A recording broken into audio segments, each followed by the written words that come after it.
দর্শক,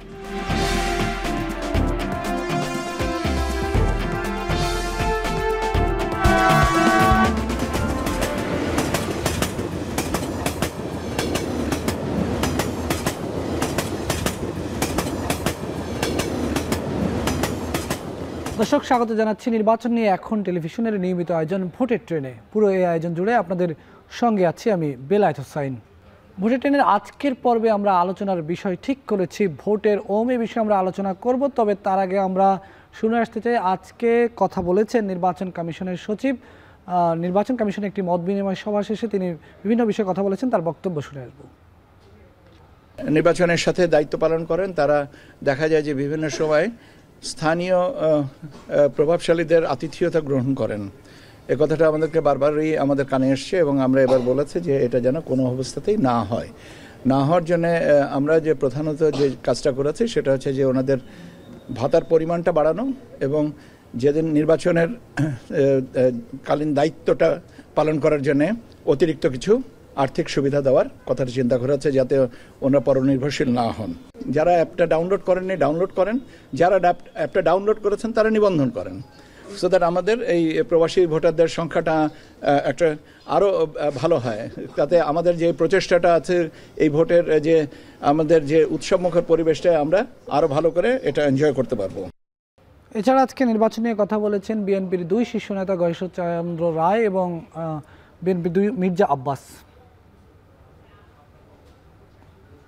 বেগম খালেদা জিয়া জাতীয় অভিভাবক,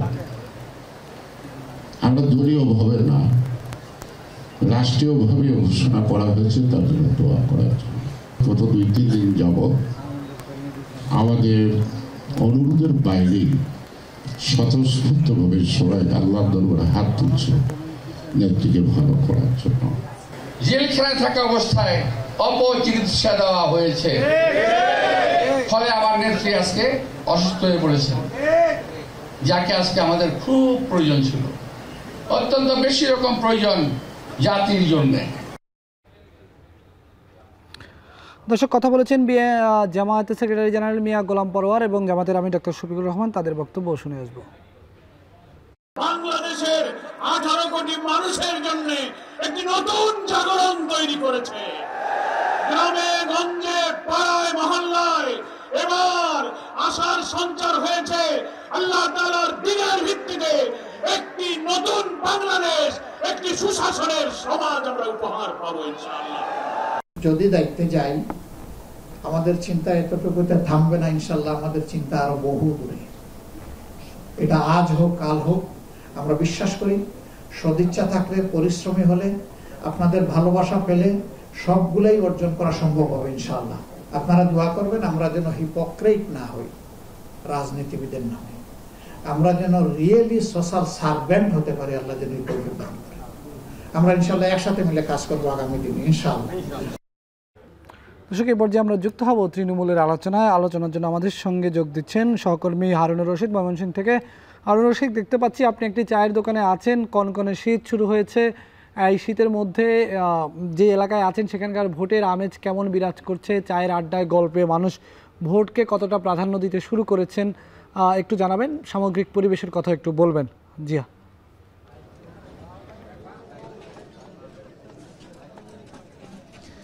বেলায়েত, আসলে দিন যতই যাচ্ছে ভোটের পরিবেশ কিন্তু উত্তপ্ত হচ্ছে, উত্তেজনা বাড়ছে এবং যারা প্রার্থী রয়েছেন তাদের যে তৎপরতা সেটিও কিন্তু বাড়ছে এবং মানুষজনের মধ্যে এটি নিয়ে বেশ আলোচনা আছে। আজকে আমরা দুজন অতিথির সাথে কথা বলবো।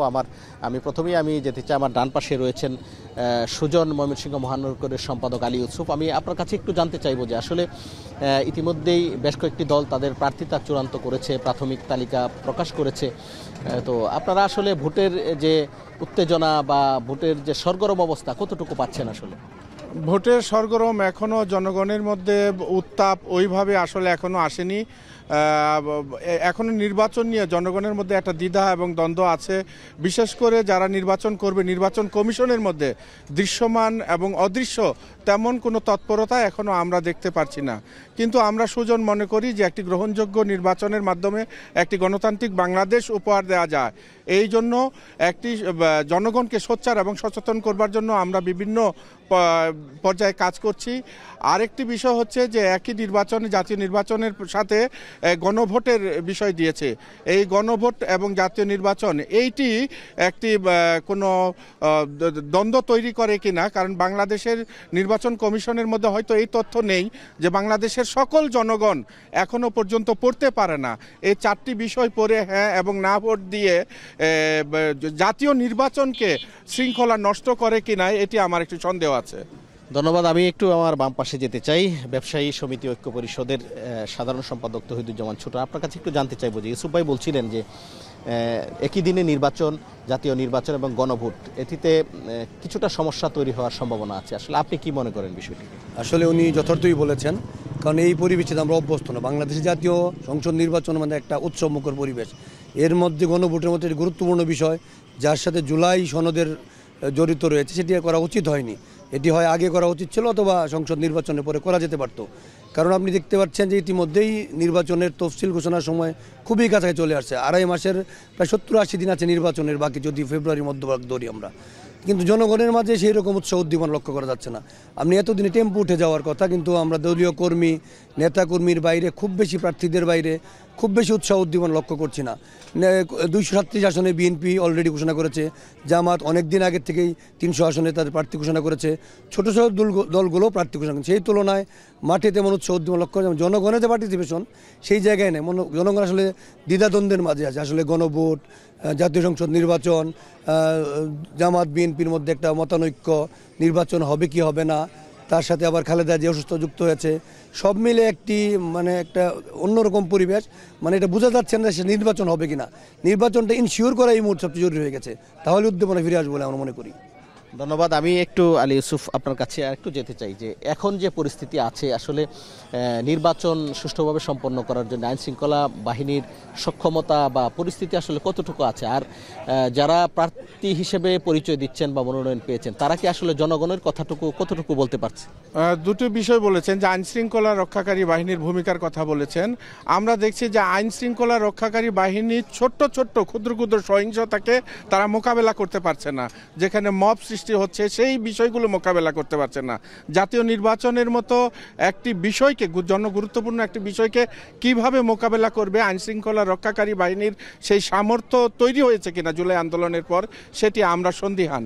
আরেকটি বলেছেন যে যারা প্রার্থী হয়েছেন এরা মিছিল করছে, মিটিং করছে, কিন্তু জনগণের সাথে এরা সম্পর্ক তৈরি করছে না।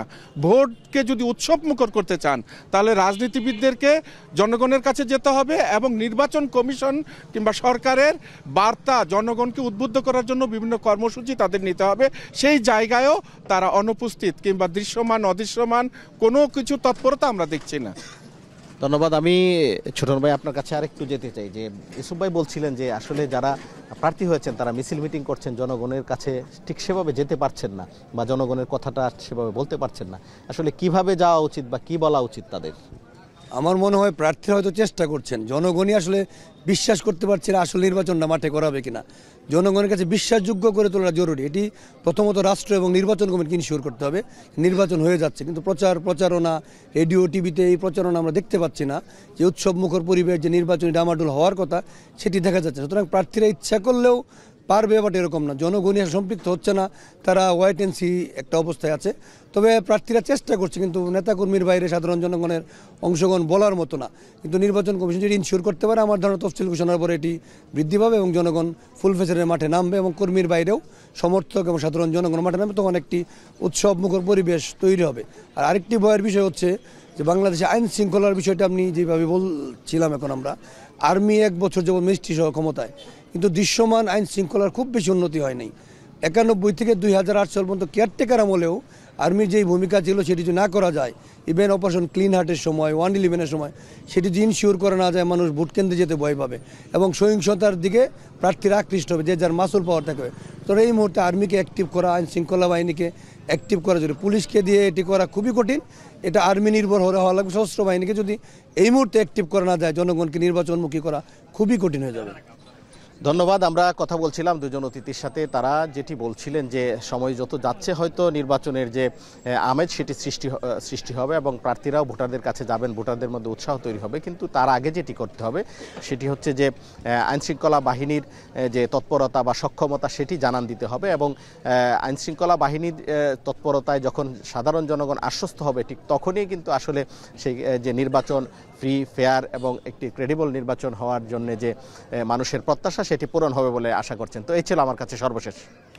অনেক ধন্যবাদ হারুনুর রশিদ, আমাদের সঙ্গে যুক্ত ছিলেন ময়মনসিংহ থেকে, জানাচ্ছিলেন দুজন অতিথির পর্যবেক্ষণ। দর্শক, RICL TMX, যুগের পর যুগ স্থাপনা থাকে মজবুত। VRM প্রযুক্তির RICL TMX রড। তৃণমূলের আলোচনায় পর্বে আমরা যুক্ত হব ভোলা জেলায়। সেখান থেকে আমাদের সঙ্গে যোগ দিবেন সহকর্মী ইমতিয়াজুর রহমান। ইমতিয়াজুর রহমান, আপনার সঙ্গে আছেন ভোলা জেলা বিএনপির সদস্য সচিব রাইসুল আলম, আছেন জেলা বিজেপির সাধারণ সম্পাদক মোতাসিম বিল্লাহ। তাদের দুজনের সঙ্গে একটু আলোচনা করবেন, বিশেষ করে এই যে শীতের যে হাওয়া শুরু হলো সেখানে ভোটের হাওয়ার কি অবস্থা, সার্বিকভাবে ভোলায় যে বিএনপি এবং বিজেপির যে মুখোমুখি অবস্থান সেটা এখন কি অবস্থায় আছে, ভোটের পরিবেশ কেমন আছে জানাবেন ইমতিয়াজুর রহমান। লায়েত এক সময় ধান সুপারি ইলিশের জেলা, এখন গ্যাস বিদ্যুতের সমৃদ্ধশালী জেলা এই উপকূল এলাকা ভোলা। এই ভোলা জেলায় 7টি উপজেলা এবং এই 7টি উপজেলা এবং 5টি পৌরসভা মিলে প্রায় 4টি আসন রয়েছে, সংসদীয় আসন। প্রতিটি সংসদীয় আসনে রাজধানী ঢাকার সহ সারা দেশের মতো নির্বাচনকে সামনে রেখে উৎসব মুখর আমেজ বিরাজ করছে। বিশেষ করে চায়ের কাপ থেকে শুরু করে হাটবাজার, পাড়া মহল্লা, প্রতিটি স্থানে কিন্তু এখন নির্বাচনকে ঘিরে একরকম ঈদের আমেজ বিরাজ করছে তাদের মাঝে। আমরা বিগত সময় দেখেছি যে নির্বাচনকে সামনে রেখেই যত হামলা মামলা অনেক ধাওয়া পাল্টা দেওয়া হয়, কিন্তু এখন পর্যন্ত প্রতিটি রাজনৈতিক দল, এনসিপি, জামায়াত ইসলামী, বিএনপি, বিজেপি সহ সকল দলই কিন্তু শান্তিপূর্ণভাবে দ্বীপ জেলা ভোলায় কিন্তু তারা তাদের প্রচারণা, শোডাউন, পথসভা চালিয়ে যেতেও কিন্তু আমরা দেখেছি। এই আজকে কিন্তু আমার সাথে কিন্তু ভোলা জেলা বিএনপির যেই সদস্য সচিব রয়েছেন রাইসুল আলম, পাশাপাশি কিন্তু ভোলা জেলার যেই বিজেপির সাধারণ সম্পাদক রয়েছে মোতাসিম বিল্লাহ, উভয়ের পক্ষে আমরা কথা বলবো। প্রথমেই আমরা জানতে চাবো যে ভোলা জেলা যে বিএনপি এর যে রাইসুল আলম রয়েছে, যে আপনার কাছে জানতে চাই যে ভোলা জেলা বিএনপি কতটুকু সংগঠিত, বিশেষ করে ভোলা 4টি আসনে নির্বাচনী প্রচারণা উৎসবমুখর ভাবে পরিচালিত হচ্ছে। আপনাদের যে প্রত্যাশাটা কি দেখছেন, জনগণ কিভাবে নিচ্ছে আপনাদেরকে? বিসমিল্লাহির রহমানির রহিম। আপনাকে ধন্যবাদ। আপনারা জানেন যে বিএনপির চেয়ারপারসন, গণতন্ত্রের মাতা, ঐক্যের প্রতীক বেগম খালেদা জিয়া এবার কেয়ার হাসপাতালে অসুস্থ রয়েছে। এই সময় আপনি আমাদের সাক্ষাৎকার নিয়েছেন, আমরা আল্লাহর কাছে ফরিয়াদ করি, আজকেও মিলাদ করেছি, দোয়া করেছি আল্লাহ যেন বেগম খালেদা জিয়াকে সুস্থ করে আমাদের মাঝে ফিরিয়ে দেয়। নির্বাচনী ভোলা 4টি আসন, বিগত দিনে 2001 সালে আমরা 4টি আসনে জয়লাভ করেছি এবং আমরা বিএনপি ঐক্যবদ্ধ এবং সুসংগঠিত। ভোলা 4 জনকে মনোনয়ন দিয়েছে। আমরা আশাবাদী ইনশাল্লাহ আগামী নির্বাচনে ভোলা 4টি আসনে আমরা জয়লাভ করবো ইনশাল্লাহ। আমরা একটু শুনতে যাবো যে বিজেপির পক্ষ থেকে যেই বিজেপির যে সাধারণ সম্পাদক রয়েছে, আপনি আমাকে একটু জানাবেন যে ভোলা জেলা বিজেপি কতটুকু সংগঠিত এবং যে সাধারণ দর্শক জনগণ রয়েছে, ভোটার রয়েছে, তারা আপনাকে কিভাবে নিচ্ছে আপনাদেরকে? বিসমিল্লাহির রহমানির রহিম। ধন্যবাদ এখন টিভিকে। আমি বলবো ভোলা 1-এ আমাদের নেতা বেস্ট আন্দোলন পার্থ 2008 সালে যে নির্বাচন হয়েছিল সেই নির্বাচনে ভোলা থেকে উনি নির্বাচিত এমপি ছিলেন। পাশাপাশি ওনার পিতা মরহুম নাজিউর রহমান ভোলার উন্নয়নের প্রতীক, যিনি ভোলার অনেক উন্নয়ন করেছেন, ভোলার মাটির সাথে নিবিড় সম্পর্ক তারই সন্তান বেস্ট আন্দোলন পার্থ ভোলা থেকে ইনশাল্লাহ আগামী নির্বাচন করবেন। সেই নির্বাচনে আমরা আশা করি জনগণ স্বতঃস্ফূর্তভাবে একজন শিক্ষিত মার্জিত তরুণ নেতাকে ভোলার মানুষ নির্বাচিত সংসদ সদস্য দেখতে চায়। ভোলার মানুষ এটা আকাঙ্ক্ষা, কারণ ভোলাতে বর্তমানে নেতাবিহীন ভোলা, কিন্তু আগামী দিনে ভোলার আমরা শুনবো যে বিষয় হচ্ছে এই শুধু ভোলা জেলা না, ভোলা জেলার একটা প্রাণের দাবি রয়েছে, ভোলা বরিশাল সেতু সহ 5টি দাবি রয়েছে। এই দাবি নিয়ে কিন্তু ভোলা সহ সারা দেশে কিন্তু একরকম আন্দোলনের সরব রয়েছে। আমরা বিগত সময় দেখেছি যে যখনই নির্বাচন আসে, নির্বাচনকে ইস্তেহারকে কেন্দ্র করে ভোলা বরিশাল সেতুকে প্রতিটি রাজনৈতিক দল তাদের প্রধান হিসাবে বহন করে আসছে। তা আজকে আপনাদের মাধ্যমে আমরা জানতে চাই যে আগামী নির্বাচনে ভোলা বরিশাল সেতু সহ ভোলাবাসীর উন্নয়নে কতটুকু আপনারা অগ্রগতি ভূমিকা রাখবেন? ভোলা বরিশাল সেতু এটা তো আমাদের প্রাণের দাবি। আমরা ভোলাবাসী গঠন করা হয়েছে, সেখানে আমি যুগ্ম আহ্বায়ক রয়েছি। আমরা 5টি দাবি দিয়েছি। এই 5টি দাবি আমাদের মৌলিক অধিকার। আমরা ভোলা থেকে দিচ্ছি, কিন্তু সরকার আমাদের সাথে সেই আচরণ করে না। নির্বাচন হলে আমাদের দল যদি ইনশাল্লাহ ক্ষমতায় আসে, আমাদের ভারপ্রাপ্ত চেয়ারম্যান যদি ইনশাল্লাহ আপনাদের দোয়ায় উনি প্রধানমন্ত্রী হয়, তাহলে আমরাই আশা করি আমাদের প্রাণের দাবিগুলি আমরা তার কাছে চেয়ে আনতে পারবো। ধন্যবাদ। আমরা একটু শুনবো যে ভোলা বরিশাল সেতুর পাশাপাশি কিন্তু আরো 5টি দাবি রয়েছে। আপনাদের নির্বাচনী ইস্তেহারে কতটুকু আছে এবং বাস্তবায়ন কতটুকু হবে এবং ভোলাবাসী কতটুকু উপকৃত হবে? এই ভোলার যে 5টি যে মৌলিক দাবি, সেই দাবিগুলি সর্বদলীয় ভাবে কিন্তু আমরা আন্দোলন করে যাচ্ছি। সেই আন্দোলনে প্রত্যেকটা দলই জড়িত। আমরা আশা করি ভোলার বরিশাল ব্রিজ, ভোলাতে একটি মেডিকেল কলেজ, ভোলাতে একটি পাবলিক বিশ্ববিদ্যালয়, ভোলা নদী ভাঙ্গন এলাকা, চারিদিকে ভোলার নদী ভাঙ্গন রোধ করা, ভোলাতে ঘরে ঘরে গ্যাস দেওয়া, এই সমস্ত দাবিগুলির জন্যই একজন নেতার প্রয়োজন। এই জন্যই মানুষ চায় আন্দোলন পাত্র সাহেবের মতো লোক ভোলা নির্বাচিত হয়ে দাবিগুলি আগামী দিনে ভোলার মানুষের জন্য করে আসা। ধন্যবাদ। আমরা শুনছিলাম যে ভোলার যে বিজেপি বিএনপি রয়েছে তার উভয় পক্ষের প্রত্যাশা রয়েছে, তারা নির্বাচিত হলে ভোলাবাসীর উন্নয়নে ভোলা বরিশাল সেতু সহ যে 5টি দাবি রয়েছে প্রতিটি দাবি কিন্তু তারা বাস্তবায়ন করবে, এমনটাই প্রত্যাশা ভোলাবাসী। তো ভোলার ভোটের মাঠ থেকে, ভোটের ট্রেন থেকে এই ছিল আমার কাছে সর্বশেষ তথ্য। লায়েত, অনেক ধন্যবাদ। ইমতিয়াজুর রহমান আমাদেরকে জানাচ্ছিলেন ভোলা জেলার বিএনপি এবং বাংলাদেশ জাতীয় পার্টি বিজেপির দুজন নেতার পর্যবেক্ষণ জানাচ্ছিলেন। তারা তুলে ধরছিলেন সেখানকার প্রতিশ্রুতি, প্রত্যাশা সহ নানা বিষয়। দর্শক, আমরা আলোচনা করছিলাম ভোটের নিয়ে, অর্থাৎ শীতের যে হাওয়া বইতে শুরু করেছে সেখানে ভোট নিয়ে মানুষ কী ভাবছেন। আমরা এবার যেতে চাই নরসিংদী জেলায়, সেখান থেকে যুক্ত হবেন আমাদের সহকর্মী রাকিবুল ইসলাম। রাকিবুল ইসলাম, আপনার গায়েও দেখতে পাচ্ছি শীতের পোশাক চলে এসেছে। এই যে শীতের হাওয়া বইতে শুরু করেছে, সেখানে ভোটের হাওয়া কেমন জমে উঠেছে একটু কথা বলবেন। আপনার সঙ্গে দেখতে পাচ্ছি আমি একজন ছাত্রনেতা ও সংগঠক আছেন, একজন শিক্ষার্থী আছেন, পরিবেশ ও জলবায়ু কর্মী আছেন। একটু তাদের দৃষ্টিতে নরসিংদী জেলার ভোটের পরিবেশ, ভোটের পর্যবেক্ষণ জানতে চাই। রাকিবুল ইসলাম।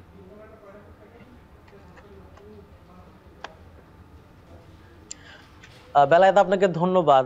আপনি যেমনটি বলছিলেন যে শীতের আগমন কিন্তু শুরু হয়েছে নরসিংদীতে, এই জনপদে কিন্তু সেই সাথে শীতের ঋতু পরিবর্তনের যে পালাবদল, সেই পালাবদলের সাথে সাথে কিন্তু শীত জেঁকে বসেছে এবং এই পালাবদলের সময়ে কিন্তু সাধারণ মানুষের, বিভিন্ন শ্রেণী পেশার মানুষের পালাবদল নিয়ে চিন্তা করতে হচ্ছে। কিছুদিন পরে এই ভোট এবং এই ভোটের এই সময়ে আসলে কতটা আমেজ বইছে নরসিংদীতে আমি একটু সকলের কাছে জানতে চাইবো। আমি আবারও পরিচয় করে দিতে চাই। আমার ডান পাশে রয়েছেন পরিবেশ এবং জলবায়ু কর্মী বালাক রাসেল, সে সাথে তিনি লেখক। আমার বাঁ পাশে রয়েছেন ছাত্রনেতা জাহিদ হোসেন জাপ্পি এবং শেষ প্রান্তে রয়েছেন জুলাই যোদ্ধা এবং শিক্ষার্থী সানবীর আলম নিবিড়। সকলকে শুভেচ্ছা জানাচ্ছি এখন টেলিভিশনের পক্ষ থেকে আপনাদেরকে। আমি আসলে ভোটের ট্রেনে আসলে সকলের কাছেই যাব আস্তে ধীরে। প্রথমে হচ্ছে আমি জাহিদ হোসেন জাপ্পির কাছে যেতে চাই। আসলে ভোটের সময় চলে এসেছে ইতিমধ্যে। কিছুদিন পরে ভোট। নরসিংদীর যে 5টি আসন রয়েছে, নরসিংদী সদর, মনোহরদী, বেলাব সহ 5টি আসনে দেখলাম যে প্রার্থীরা কাজ শুরু করেছে ইতিমধ্যে। আসলে ভোটের উত্তাপ বা উষ্ণতা কতটুকু বইছে নরসিংদীর ভোটারদের মনে? জি, ধন্যবাদ। আমরা মনে করি যে নরসিংদী জেলা বাংলাদেশের রাজনীতির একটা প্রেক্ষাপট বলতে পারেন। তো নরসিংদীর রাজনীতিটা আসলে খুবই ভালোর দিকে, পজিটিভের দিকে। এখন বলতে পারেন যে পজিটিভটা কিভাবে, আপনি যদি নরসিংদীর দোয়েল চত্বরটা দেখেন, ওখানে দেখবেন 3টি রাজনৈতিক দলের ব্যানার পাশাপাশি। আমরা কিন্তু এরকম সুন্দর একটা রাজনীতি, এরকম একটা ভালো একটা রাজনীতি চেয়েছি, যে রাজনীতি থাকবে একজনের প্রতি একজনের বিদ্বেষ না, একজন ক্যান্ডিডেট আরেকজন ক্যান্ডিডেটকে এই বাজে মন্তব্য করবে কিংবা বিরূপ মন্তব্য করবে, এই পলিটিক্স কিন্তু আমরা বাংলাদেশে চাইনি। কিন্তু এখন কিন্তু সেই রাজনীতি থেকে বের হয়ে এসে প্রত্যেকটা রাজনৈতিক দল, প্রত্যেকটা রাজনৈতিক সংগঠন, প্রত্যেকটা রাজনীতিবিদ এখন মানুষের কল্যাণে, মানুষের পিছনে পিছনে যাচ্ছে। আমরা পলিটিক্যালি ভাবে বলেন আর এটাকে আপনার সামাজিক ভাবে বলেন, আমরা কিন্তু এটাকে সাধুবাদ জানাই যে রাজনীতিবিদরা এখন বিভিন্ন মানুষের সেবার জন্য কাজ করতেছে এবং অর্গানাইজেশন গুলো সেরকমই করতে যাচ্ছে, যে হানাহানি মারামারি কিংবা এই জনগণের এই সমস্যা হয়, জনগণ কোনো প্রবলেম ক্রিয়েট করে, এরকম কোনো প্রোগ্রামও আমরা দেখছি না। দেখতে পাচ্ছি আমরা সুন্দর প্রোগ্রাম, বৃক্ষরোপণের মতো প্রোগ্রাম, জনকল্যাণ মানে যেগুলো জনগণের সাথে সম্পৃক্ত করা যায়, প্রত্যেকটা ক্যান্ডিডেট সেভাবেই কাজ করছে। তার মানে আপনি বলতে চাচ্ছেন যে আগামী নির্বাচনকে সামনে রেখে বা ভোটকে সামনে রেখে প্রত্যেকটা প্রার্থী জনকল্যাণমূলক কাজ করছে। জি দর্শক, আপনারা নিশ্চয়ই শুনছিলেন ছাত্রনেতা জাহিদ হোসেন জাপির সাথে আমরা কথা বলছিলাম। আমরা একজন শিক্ষার্থীর কাছেও যাব। এই যে আপনারা জুলাই আন্দোলন করেছেন, সানভীর আলম নিবিড়, আপনি জুলাই আন্দোলনের একজন সম্মুখ যোদ্ধা, বর্তমান প্রেক্ষাপটটা আসলে কি দেখছেন? প্রত্যাশার সাথে প্রাপ্তির আসলে ফারাক আছে কিনা, মিল আছে কিনা, বিশেষ করে নরসিংদীর আইন শৃঙ্খলা পরিস্থিতি? ধন্যবাদ। নরসিংদীর আইন শৃঙ্খলা পরিস্থিতি আসলে আমি বলতে গেলে কি বলবো, গতকাল আমি দেখেছি একটা নিউজ, 13 বছর একটা ছেলে যে কিনা জীবিকার জন্য একটা অটো চালায়, তাকে গলা কেটে হত্যা করে তার অটোটা ছিনতাই করে নিয়ে যাওয়া হয়েছে। আমরা তো এরকম চাই নাই। আমরা নিজের জীবন বাজি রেখে এই যে 2000 মানুষের আত্মত্যাগের বিনিময়ে আমরা একটা স্বাধীন বাংলাদেশ চেয়েছি, স্বাধীন সার্বভৌমত্ব চেয়েছি, নিজের জানমালের নিরাপত্তা চেয়েছি, কিন্তু আমরা সেই নিরাপত্তা পাচ্ছি না। আমরা যখন বাসা থেকে বের হই তখন আমাদের পরিবার চিন্তা করে যে আমার ছেলেকে আবার বাসায় ভালোভাবে ফিরবে কিনা। কারণ আছে, কারণ হচ্ছে একটা হত্যাকাণ্ডের পরে সেই রকম বিচার পাওয়া যাচ্ছে না। আসামিরা বল তবিয়তে আছে, ওদেরকে ধরা ছোঁয়ার বাইরে, আইন শৃঙ্খলা ভালোভাবে কাজ করতেছে না পুলিশ। আমরা তো সেরকম বাংলাদেশ চাইনি। আমরা চাই আমাদের জানমালের নিরাপত্তা থাকুক, প্রতিটা নাগরিক সুষ্ঠু সুন্দরভাবে জীবনযাপন করুক। দর্শক, আপনারা নিশ্চয়ই শুনছিলেন জুলাই যোদ্ধা এবং শিক্ষার্থী সানভীর আলম নিবিড়ের সাথে কথা বলছিলাম। তিনি নরসিংদীর যে আইন শৃঙ্খলার বর্তমান পরিস্থিতি, ঠিক এই পরিস্থিতির চিত্রটাই তুলে ধরেছেন এবং তার কথার সাথে আমরা কিছুটা একমত হতে চাই এবং প্রত্যাশার সাথে প্রাপ্তির কিছুটা ফারাক রয়েছে, এমনটাই তিনি বুঝাতে চেয়েছেন। আমার ডান পাশে রয়েছেন পরিবেশ এবং জলবায়ু কর্মী বালাক রাসেল। আমরা একটু তার সাথে কথা বলবো।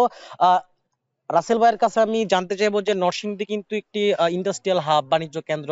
নরসিংদীতে 2টা বিসিক রয়েছে। এছাড়া আজ থেকে আরো অর্ধশত বছর আগে থেকে নরসিংদীটা আসলে একটা বাণিজ্য কেন্দ্র। তো এই বাণিজ্য কেন্দ্রে আসলে আমরা বিভিন্ন সময় দেখছি যে পরিবেশ দূষণ হচ্ছে, বা এই সামনের ভোট রেখে প্রার্থীরা ভোটের মাঠে কাজ করছে। আসলে পরিবেশ নিয়েও তাদের ভাবা উচিত কিনা, বা ভোটের মাঠের সাথে পরিবেশের কোনো সম্পৃক্ততা আছে কিনা? ধন্যবাদ রাকিব আপনাকে। আপনি চমৎকার একটা বিষয় নিয়ে প্রশ্ন করেছেন। যেহেতু পরিবেশ নিয়ে আমি কাজ করি দীর্ঘদিন যাবত, আমি দেখছি বিগত সরকারের আমল থেকে মানে বর্তমান পর্যন্ত পরিবেশের ব্যাপারে কিছু হয় নাই বলে আমি বলবো। কারণ এই যে সরকার এতগুলো কমিশন করেছে, সেই কমিশনের মধ্যে আমরা পরিবেশ নিয়ে আদৌ কোনো কিছু হয়েছে কিনা রাষ্ট্রের ভিতর, সেটা আমরা দেখতে পাই না। যেমন ধরেন আপনি নরসিংদীতে যে নদীগুলো আছে, বিশেষ করে 3টা নদী, এই নদীগুলোর অবস্থা একবারে মুমূর্ষু অবস্থায় আছে। এগুলোর যে লিভিং এন্টিটি, এটা একবারে বিপর্যস্ত অবস্থা চলে গেছে। সেই হিসাবে আমি যদি বলি যে সামনে নির্বাচনকে কেন্দ্র করে একটা আওয়াজ তোলা উচিত, কিভাবে আমরা আমাদের যে নদীগুলো আছে সেই নদীগুলোকে মানে আগের অবস্থায় ফিরিয়ে নিয়ে যায় কিভাবে, সে প্রতিশ্রুতি আমরা যারা পলিটিক্যাল লিডার আছে তাদের কাছ থেকে আমরা এটা চাইবো। তারপরে শুধু এইটাই না, পরিবেশ দূষণের মধ্যে কিন্তু আরেকটা গুরুত্বপূর্ণ যে ভালনারেবল একটা ইস্যু, সেটা হচ্ছে নরসিংদীতে 185টা ইটা খোলা আছে।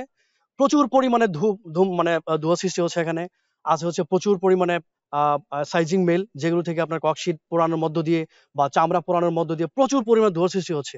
সেগুলো থেকে আমরা দেখতে পাচ্ছি মানুষের যে ফুসফুস, সেটা কিন্তু 12টা বেজে যাচ্ছে। রাজনৈতিক নেতাদের উদ্দেশ্যে কোনো কিছু বলতে চান কিনা এই পরিবেশ সংশ্লিষ্ট? ডেফিনেটলি, এটা অবশ্যই, এটা আমরা চাইলে আমরা কিছু করতে পারবো না। আমরা আন্দোলন করতে পারবো, কিন্তু মূল কাজটাই কিন্তু রাজনীতিবিদদেরকে করতে হবে। দর্শক, আপনারা নিশ্চয়ই শুনছিলেন নরসিংদীর পরিবেশ নিয়ে তিনি বলছিলেন এবং নরসিংদীর যে বাণিজ্য কেন্দ্র বাণিজ্য নগরী নরসিংদী এবং নরসিংদীর যে 5টি আসন রয়েছে, রায়পুরা, মনোহরদী, বেলাবো, পলাশ সহ 6 উপজেলার মোট 5টি আসন। 5টি আসনের মধ্যে কিন্তু 13 লাখ ভোটারের প্রত্যাশা আগামীর দিনে একটি সুন্দর বাংলাদেশের, একটি সুন্দর জেলা গঠনের। সেই সাথে এই যে নরসিংদীর যে পুরনো রূপ, নরসিংদীর যে পুরনো বাণিজ্যের জৌলুস, সেগুলো আবার ফিরে আসবে, এমনটাই কিন্তু সাধারণ মানুষ আসলে প্রত্যাশা করছেন আগামীর নির্বাচনে। কিছুদিন পরেই ভোট এবং এই ভোটকে কেন্দ্র করে কিন্তু মানুষ তাকিয়ে আছেন পালাবদল কখন ঘটবে, ঋতু পরিবর্তনের মতো কি করে সুখ আসবে মানুষের জীবনে, সেই প্রত্যাশায় সাধারণ মানুষ রয়েছেন। বেলায়েত, অনেক ধন্যবাদ। রাকিবুল ইসলাম জানাচ্ছিলেন নরসিংদী জেলার কয়েকজন ছাত্র নেতা সহ কয়েকজন তরুণের পর্যবেক্ষণ। দর্শক, আমরা ভোটে টেনের আজকের পর্বে 3টি জেলায় যুক্ত ছিলাম। 3টি জেলার সঙ্গে ভিন্ন ভিন্ন অতিথিরা আমাদের সঙ্গে যুক্ত হয়েছিলেন, জানাচ্ছিলেন এই যে শীতের যে আগমনী বার্তা শুরু হয়েছে, এই আগমনী বার্তায় ভোটের আমেজ কতটুকু শুরু হয়েছে, সেখানকার ভোটের পরিবেশ কি রয়েছে, সাধারণ মানুষের পর্যবেক্ষণ কি, একই সঙ্গে তৃণমূলে রাজনৈতিক দলগুলোর কি অবস্থা রয়েছে, সব মিলিয়ে দর্শক এই ছিল আমাদের আজকের ভোটে টেনের আয়োজন। সাথে থাকার জন্য ধন্যবাদ।